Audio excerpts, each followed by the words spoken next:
M&A y Entretenimiento, es un gusto saludar y recibir aquí en México al niño de la hipoteca. ¿Cómo estás? Un gusto enorme recibirte aquí en México, en Ciudad de México particularmente. Bien, pues una alegría estar aquí también. Sobre todo me encanta la comida mexicana, me estoy inflando a comer. Platícanos un poquito tu experiencia, tu historia, tus comienzos dentro de la música. Bueno, yo empecé lo típico, que empiezas a hacer canciones y le gustan a tu entorno y a la gente que te rodea, y poco a poco, pues bueno, te envalentonas, lo presenté a concursos en España, empecé a ganar premios y demás, y entonces ya ahí dije, aquí hay algo, así que intentemos sacar partido, ¿no?, de lo que hay. ¿El gusto de dónde viene? ¿Dónde viene el origen, el gusto por la música? Sí, bueno, la casa. Desde pequeño, en casa ya me ponía mucha música. Mi madre de bien joven me obligó a ir al conservatorio, ahí descubrí, bueno, empecé a desarrollar las habilidades con los instrumentos y ya te digo, acabé trabajando en una tienda de discos muchos años y ahí así que me empapé de todo lo que pude. ¿Tu nombre real es? Guiu Cortés. Guiu Cortés. Sí, ¿De qué parte de España eres? Un poco raro. De Barcelona. De Barcelona. De Cataluña. Cataluña. Los raritos, sí. Donde surge toda la cuestión vasca, la división. No, bueno, los vascos son otros que están sí, apartados de nosotros. Sí, pero es diferente, la intención de división vasca o catalana son diferentes, pero bueno, cosas que pasan, son modas un poco. Platícanos un poco el género que manejas musicalmente. Básicamente es música de autor, cantautor, pero con inspiraciones más modernas, buscando más, acercándome más a Jorge Drexler, Bob Dylan o Beck. ¿De ahí vienen tus influencias musicales? Vienen de todos los lados.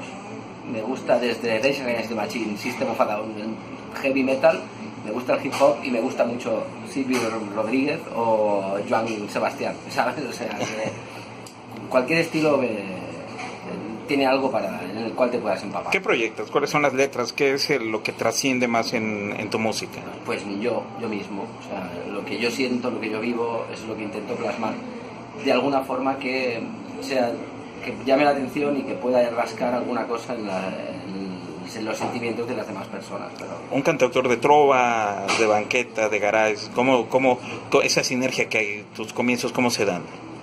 Pues se dieron un poco por ahí, más inspirado en Drexler y en Silvio Rodríguez que por donde estoy yo yendo ahora, ¿no? Pero sí, mamé mucho de también de la poesía española, Miguel Hernández, Lorca, todos estos artistas, todos estos poetas que diga. Y ahora pues bueno, experimentando y ya con mi propio sello y mi propia personalidad. ¿Creciste escuchando al cubano Silvio Rodríguez, la trova cubana, obviamente? ¿Creciste con la pluma y escuchando la música de Silvio Rodríguez? Sí. Obviamente, ¿qué tanto impacto te causó la trova cubana, Silvio particularmente?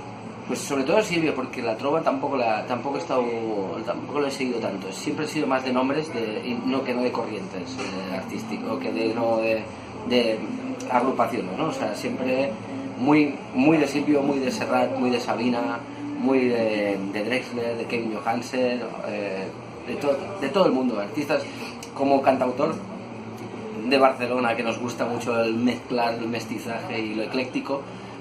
Soy mucho de empaparme de todos los estilos posibles.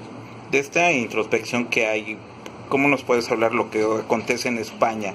Felipe González, de la época de Felipe González, Aznar, Zapatero, ahora Rajoy. ¿Cómo se encuentra socialmente y la estructura musical de artistas y cantautores ahora en España?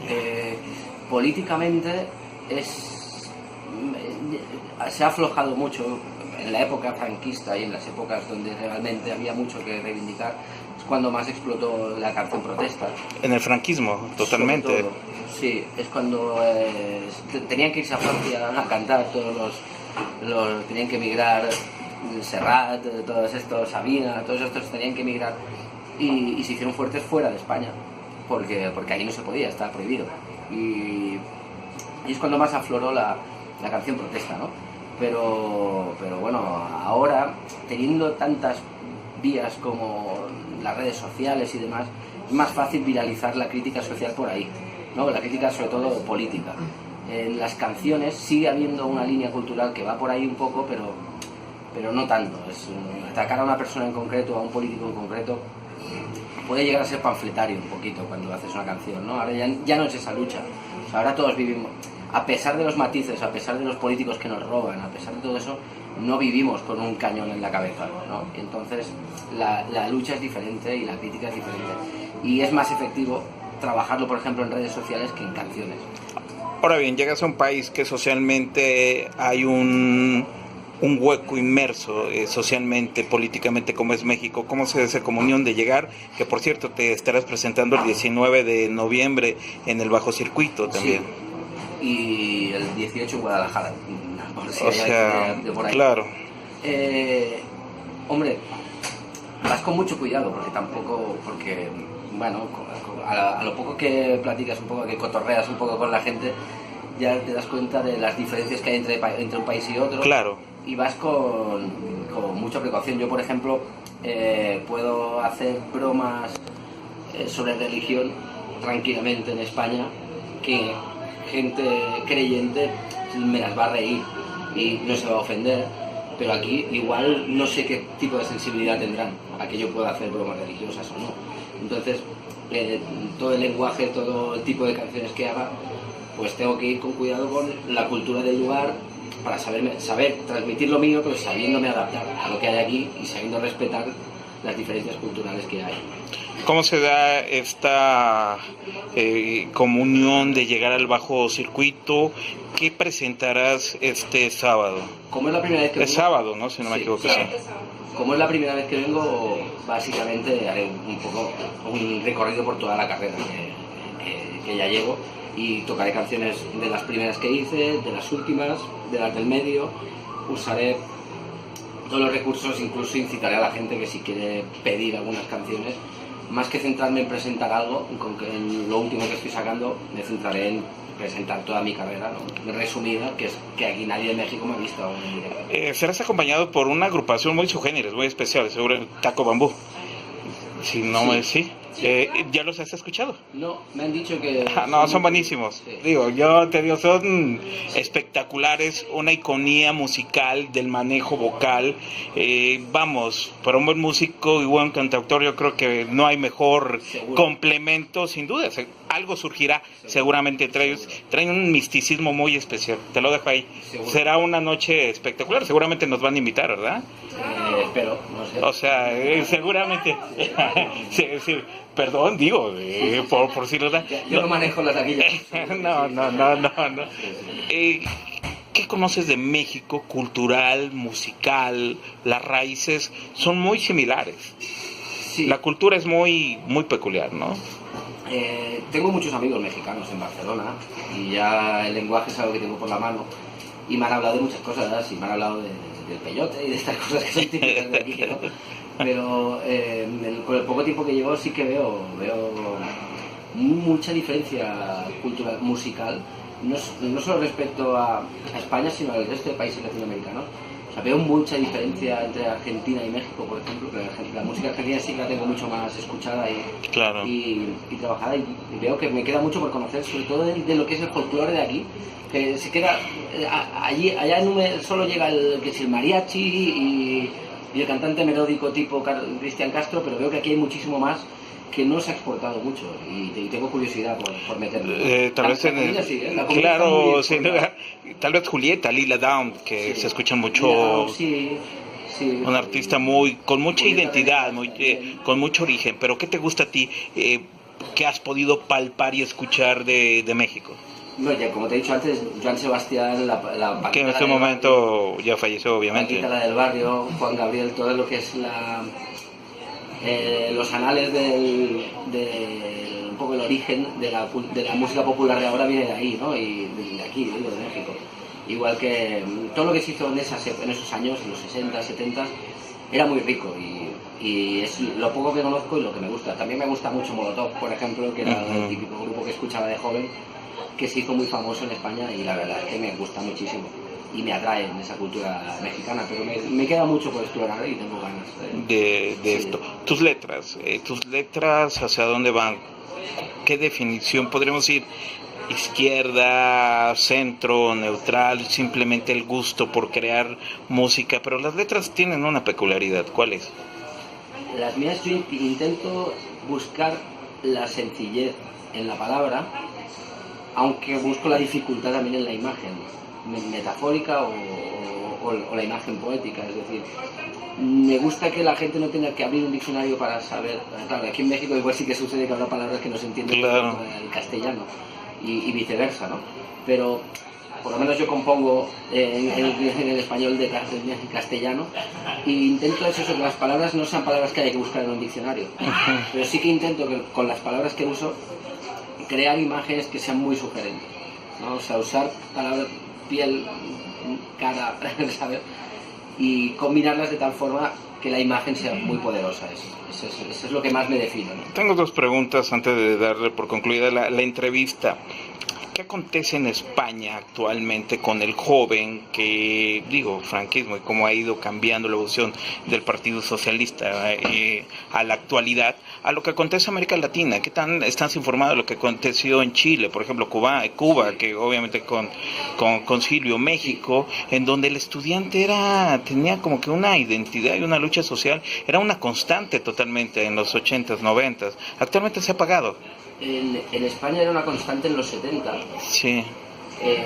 En los 80 también un poquito al principio. Lo que pasa es que claro, el salto fue muy grande del franquismo a la democracia, como que fue una gran liberación para el pueblo empezar, y fue como abrir el grifo de la libertad, Sí. un poco, y empezaron como un terremoto a entrar todas las cosas. Con el tiempo se ha demostrado que la democracia que se instauró era una democracia muy pensada para el sector. Bueno, se creó prácticamente un sector político que vive y hace las leyes políticas por y para los políticos. Es decir, están muy blindados toda la clase política, gente que hace carrera desde joven en partidos, y al final te das cuenta que están muy blindados. Y desde que ha habido todos estos últimos, sobre todo estos años del PP, de Aznar, de Rajoy, yo no soy especialmente socialista, pero sobre todo lo que es el Partido Popular y la derecha española ha aprovechado, ha adoptado muchas teorías neoliberalistas americanas, Sí. y liberalizando muchos sectores que tendrían que ser públicos, y realmente se han creado unas grandes mafias de despacho que han tenido al pueblo muy apretado. O sea, aunque no parezca, digamos que en España no hay ese problema hay un poco de problema de exclusión social, hay gente que no tiene para comer, pero siempre estás cubierto, ¿no? Con unos mínimos sociales. Si lo buscas siempre tienes un mínimo de cobertura, pero hay mucha diferencia entre los que ganan muy poco y los que ganan mucho, pero hay muchísima diferencia. De hecho, a día de hoy el hombre más rico del mundo es español, que es Amancio Ortega. Sí. Y se ha generado un sistema en el que las diferencias pueden ser abismales. Entonces es lo que se está intentando pelear ahora, y han vuelto las luchas. Desde que apareció la crisis han vuelto mucho las luchas estudiantiles a la calle, las luchas de todos los sectores de sanidad, y poco a poco estamos recuperando el poder del pueblo otra vez, poco a poco, pero siguen con ese blindaje político en el que ganan esos sueldos millonarios, en el que roban y no van a la cárcel, y bueno, ahora estamos en la fase de limpieza política. Digo, 3 generaciones, 3 parteaguas, el franquismo y la generación Garzón también, con clave totalmente para muchos. Sí, se podría llamar la generación Garzón, pero bueno, se les silenció muy rápido, ese es el problema. De hecho, el movimiento de ahora, el movimiento 15M y todo lo que ha acontecido es lo que realmente está empezando a limpiar el país. Sí. Sí, que creo que nos espera un futuro bastante interesante en España. Sí. La búsqueda totalmente en letras y cantautores, Auté, Serrat, el propio Sabina, Estopa. Sí, incluso. Sí. Esta línea callejera se estira mucho a tocar la calle en España. Es muy importante el artista que nunca acabe en otras esferas. O sea, cuando el artista acaba como Alejandro Sanz, que se acaba a Miami con todo el dinero del mundo, ahí aislado, ya no te relacionas con el mundo, ya no formas parte de la sociedad, formas parte de una burbuja, y es muy importante estar siempre ahí, cerca del suelo y cerca de la gente, para poder explicar lo que pasa realmente a la gente. Lo que tú decías, Estopa, ¿no? Que son gente muy famosa, pero siguen saliendo a la calle y yendo a los bares y viviendo la vida cercana a la gente, porque si no, ¿cómo vas a hablar de la gente si no eres gente, ¿no? Me da mucho gusto esta sabiduría itinerante musical que maneja. Seguramente esto va a repercutir este sábado en el escenario del Bajo Circuito. Pues aprovecha ya para finalmente a todo tu auditorio, al público, para que acudan al Bajo Circuito en Ciudad de México. Bueno, ya a disfrutar. Tú, que os invito a todo el mundo a que vengáis pagando la entrada, claro, porque te vas a pagar el billete de vuelta este sábado al Bajo Circuito, que la liaremos bien lo pasaremos. Bueno, pues tenemos información para el auditorio, tenemos 5 pases dobles que se van a estar regalando en redes sociales. Mira qué bien. Muchísimas gracias, obviamente para que puedan disfrutar. Taco Bambú, obviamente. El niño de la hipoteca, con mucha alegría. Muchísimas gracias.